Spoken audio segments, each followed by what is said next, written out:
रुइया सब बजे के रुइया देबो कमरिया ने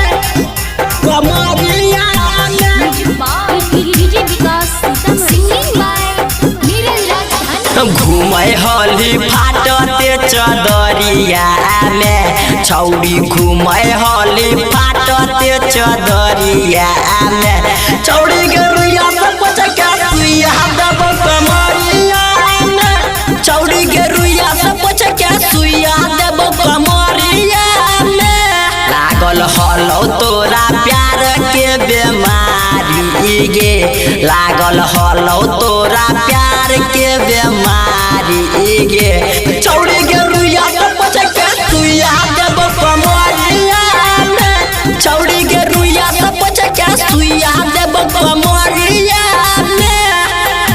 Next by Jemo Digital Recording Studio Bhoni। DJ Vikas Matiyar Kala Sitamarhi. रुइया सब बजे के रुइया देबो कमरिया ने छौड़ी के रुइया सब बजे के रुइया देबो कमरिया में। सिंगिंग बाय नीरज राजधानी। लागे हलो होई गेलो तबियत खराब गे छोड़ दही छौड़ी कर ले हेउ वाला काम गे गेल रे लागे हलो होई गेलो तबियत खराब गे छोड़ दही छौड़ी कर ले हेउ वाला काम गे कहाँ भागो होली देहिया छुआबे गे कहाँ भागे लागली देहिया छुआबे गे छौड़ी के रुइया सब बजे के सुइया देबो कमरिया में छौड़ी के रुइया सब बजे के सुइया देबो कमरिया में। Next by Jemo Digital Recording Studio Bhoni। DJ Vikas Matiyar Kala Sitamarhi.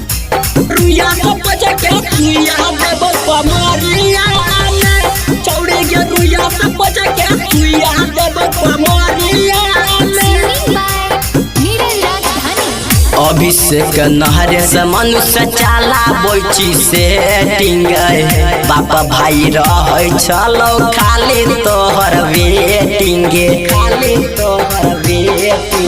Abhishek नहरे से मनुष्य चाला बोची से टिंगे बाप भाई तोहरा रहो खाली वेटिंगे सुरंजित साथ खोली बैठ के थारी में आबे नीरजवा से लाइले सुया दवाई गे छौड़ी के